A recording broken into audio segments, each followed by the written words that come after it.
Today on Questions Answered, we're talking bike pumps. So get pumped! First question is there a certain pump I should use with my bike? And the answer is yes. Pumps vary in terms of valve style, volume versus pressure, and portability. So depending on the situation and your specific bike, a certain kind of pump is going to be the right choice for you.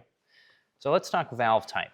There's two major different types of valves out there: Schrader valves and Presta valves. This is a Schrader valve.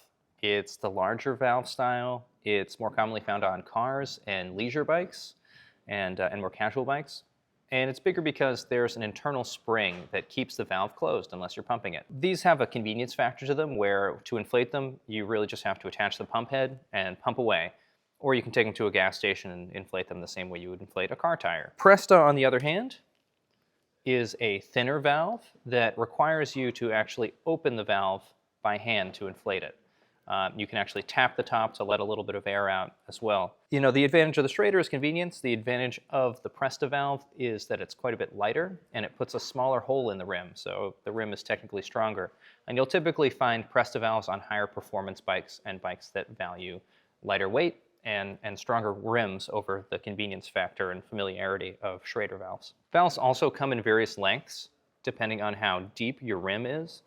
And generally, more aero rims or really deep section rims will require a longer valve to fit all the way through the rim. You can also use valve extenders for some high-performance rims, but in my experience, a long valve is a lot easier to work with.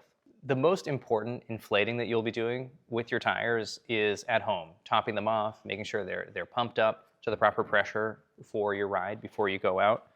And that's why a floor pump or a compressor is the most important type of pump, I believe. And making sure that it's compatible with your valve style is really important. Most floor pumps either use two holes, one for Presta and one for Schrader, or they have one hole that has a different kind of grommet or adapter in there to work with both valve styles. But just be sure that your pump works with your valve. I also definitely recommend using a pump with a gauge. That way you know that you're within the proper range of PSI for your bike, for your tire, and for the ride that you're doing. And that way you ensure that you have the least rolling resistance, the best grip and performance, and the best comfort, and the least likelihood of getting flats when you're out there on your ride. But this isn't something that you'd want to bring with you in a flat repair kit, because this is a lot to carry around. That's why a portable pump is a really good choice for a flat repair kit. So is compressed air, and that allows you to have something that'll pump up your tires that is also portable. But I would not recommend this as a home pump to top off your tires. It's just harder to use, harder to get your tires up to proper pressure. But similarly with these, you want to make sure that you have the right head style to work with your valve. So this pump, for instance, is just designed to work with Presta valves.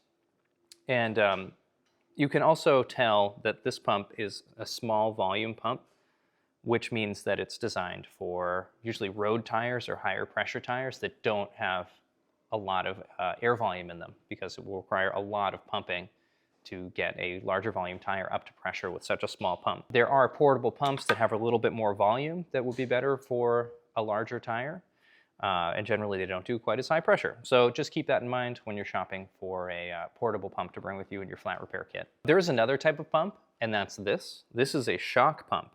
So this is designed to fill air reservoirs on shocks and suspension forks. And you can tell just by how thin it is that it's a really, really low volume pump. Low volume and high pressure. This goes up to 300 PSI. So could you use this to inflate your tire? Well, technically it has a Schrader valve head on it, so it'll get there eventually, but I wouldn't recommend it. Similarly, you can't really use a floor pump to inflate your shock or your fork.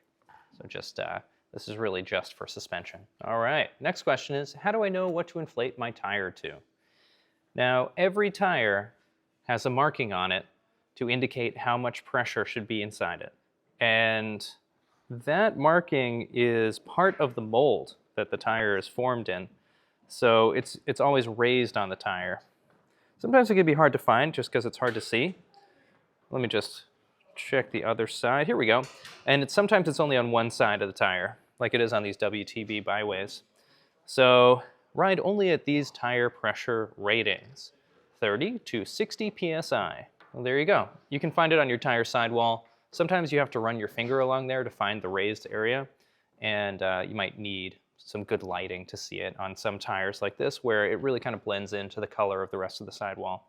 But it is on there. Every tire is marked with the proper PSI. Let's talk about a specific issue that people have with trying to inflate their tires when they're really flat, which is that when the tire's so flat, sometimes the valve just pushes really easily inside the rim, so it's hard to get the head of the pump on it all the way to lock in place and inflate. So the trick is to hold behind the valve here on the tire, and I'm actually just pinching the tire and pushing out to keep the valve from receding in there. So that allows me to put the head of the pump on there hard enough to lock it in place and pump away. If you have any more questions about pumps, valve types, what's best for your bike, or anything else, post it in the comments and we'll address it in a future video. Stay pumped.